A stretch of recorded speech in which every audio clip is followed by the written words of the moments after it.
They didn't hear the sound at first. That was the strange part. Because when the reports were finally filed, when the documents were unsealed, everyone described the same moment. A sudden absence, not a noise. One day, everything was normal. Homes were selling. Jobs were growing. New families were moving in. In Austin, median home prices had climbed steadily to over $450,000. Houston suburbs were moving at record pace, with average homes selling in just 18 days. In Tampa, houses that should have lingered on the market for weeks were snapped up in under a week. Builders were racing to meet demand. Investors were confident. Banks were approving loans as if on autopilot. And then, something stopped. Not crashed, not collapsed, just paused. What makes this unsettling is that it didn't begin with a disaster. No hurricane, no explosion, no headline-worthy catastrophe. It began quietly, inside paperwork, balance sheets, zoning files, and loan approvals most people never read. In Dallas, an underwriter paused over a minor credit detail. In Miami, a lender hesitated on verifying a property tax record. By themselves, these delays were insignificant. Together, they formed a ripple that eventually slowed entire markets. Within months, entire neighborhoods felt different. Homes sat longer. A suburban house in Plano lingered on the market for 42 days instead of 14. Insurance letters arrived with new numbers, sometimes doubling premiums in areas historically safe from flood. Banks began asking questions they had never asked before. One lender in Houston requested 7 separate verifications for a standard pre-approval. People felt it before they understood it. And that's the problem. Because the official explanation doesn't match what actually happened. Records show one thing. Behavior shows another. And somewhere between those two realities, something broke. There was no headline, no emergency alert, no breaking news banner cutting into regular programming. It started quietly, the way dangerous things usually do. A house that should have sold in 3 days sat for 3 weeks. A buyer backed out with no explanation. A lender asked for one extra document, then another, then went silent. At first, it felt like nothing, but something about it felt wrong.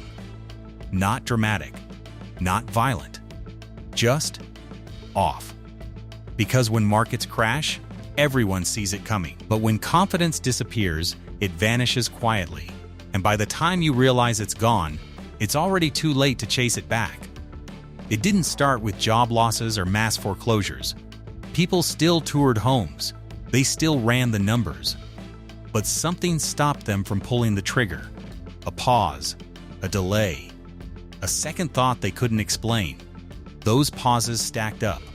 Across Texas, across Florida, from Houston's suburbs to Miami's coastal condos, from Orlando's family neighborhoods to Austin's tech corridors, from Tampa's waterfront apartments to Dallas's new construction zones. What's unsettling is that nothing looked broken on the surface. Prices hadn't collapsed. Unemployment was still low. In Tampa, under 3.8%. Builders were still building. New permits in Texas grew 6% over the year. Yet deals stopped closing. And no one could agree on why. Officially, everything was fine. The economy was resilient, housing was normalizing, rates were stabilizing. Those words were repeated everywhere. But behind closed doors, behavior told a different story. Buyers weren't afraid of losing money. They were afraid of being stuck. Stuck in a house they couldn't sell. Stuck in a market where yesterday's rules no longer applied. And that fear doesn't show up in statistics. It shows up in silence. Unread emails, delayed signatures, contracts that almost close, and then don't. Psychologically, this is what drives hesitation. Humans are wired to avoid loss more than to chase gain. Behavioral economists call it loss aversion. One buyer hesitating triggers another.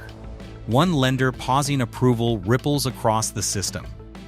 Soon, a quiet, invisible herd forms, each player waiting for the other to move first. What made this moment different wasn't fear. It was uncertainty with no clear villain, no crash to point at, just a growing sense that the rules had quietly changed. Not officially, not publicly, but enough that people felt it. And when people stop trusting the rules, even subconsciously, behavior changes fast. The first to notice weren't homeowners or agents. It was analysts, underwriters, risk teams inside financial institutions. They weren't predicting a crash. They were questioning assumptions. What if appreciation doesn't come back next year? What if liquidity stays tight longer than expected? What if buyers don't rush back this time? Those questions quietly changed approvals. Timelines stretched. Capital hesitated. Interest rate spreads widened. Debt-to-income ratios became stricter. Lenders adjusted risk models silently. Builders slowed pre-approved projects in Houston and Tampa. And when capital hesitates, the entire system feels heavier. It's a psychological gravity. Even a single delay can stall multiple transactions. The market becomes fragile, not because of numbers, but because people stop believing the old story. This is the part no one wants to admit. The most dangerous phase of any market isn't panic, it's hesitation. Panic is loud, hesitation is silent, and silence spreads faster than fear. This moment isn't about rates, it's not about supply, it's about confidence decay. Confidence doesn't crash, it erodes. One buyer waits, one lender tightens, one investor decides to sit still. Individually, it means nothing. Collectively, it changes the rhythm of the market. And once that rhythm breaks, it doesn't snap back quickly.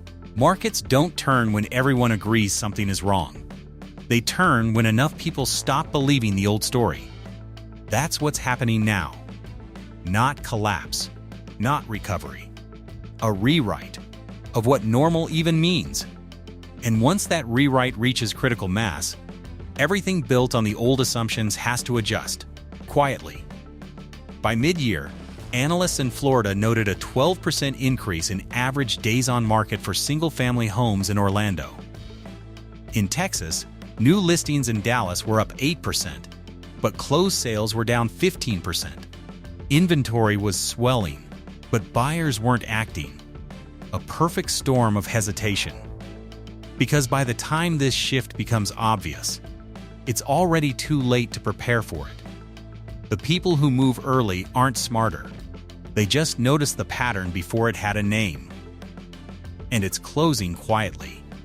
If you're paying attention, you can feel it happening now. That's why understanding this moment matters, not to predict the future, but to recognize it while it's still forming. Because the biggest changes don't arrive with noise, they arrive with silence. And by the time everyone hears it, it's already over. And then came the quiet signals people missed. In Fort Lauderdale, a new condo complex stood empty for months, despite being fully furnished and priced below market. In Houston, buyers toured model homes, nodded politely, and left without signing. Lenders whispered among themselves, questioning assumptions they had never questioned before. Each hesitation was invisible to the public, but it piled up like snow on a roof, slow, silent, and heavy. Economists call it market friction. It's the small delays, the paused approvals, the tiny second thoughts that seem inconsequential in isolation. But when enough of them occur simultaneously, the market's momentum dies. The system becomes brittle, not broken, fragile enough that a single unexpected event could trigger cascading effects. Buyers told themselves they were waiting for the right moment, but psychology reveals a deeper truth. Loss aversion dominates.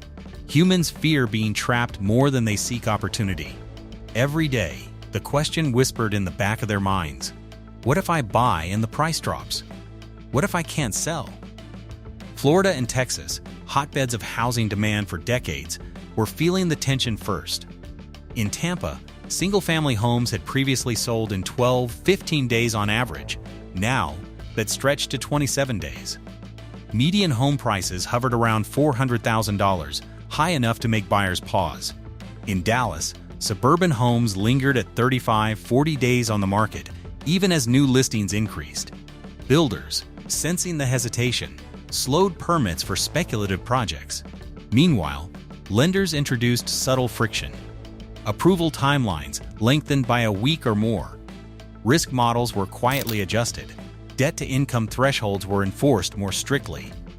Underwriters reviewed credit history with microscopic attention. Each delay seemed minor to the outside world, but cumulatively, these micro-pauses paralyzed transactions.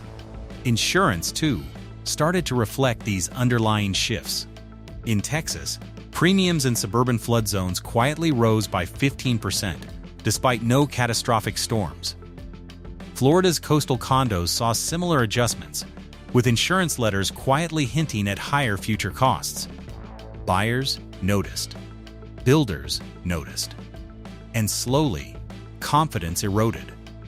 Even investors, those who usually move decisively, began second-guessing. Short-term rental markets in Orlando, previously booming, were suddenly treated with caution. Capital paused. Offers were delayed. Multi-million-dollar transactions sat in escrow far longer than expected. And here's the invisible truth. The market reacts faster than the narrative. Public headlines still reported stability. Housing normalizes, rates hold steady, economy resilient. But the market's behavior had already shifted. Confidence, the invisible glue holding real estate together, was cracking. The human element is crucial. Decisions are not made in spreadsheets alone. Each hesitation, each pause, is reinforced by the fear of being stuck.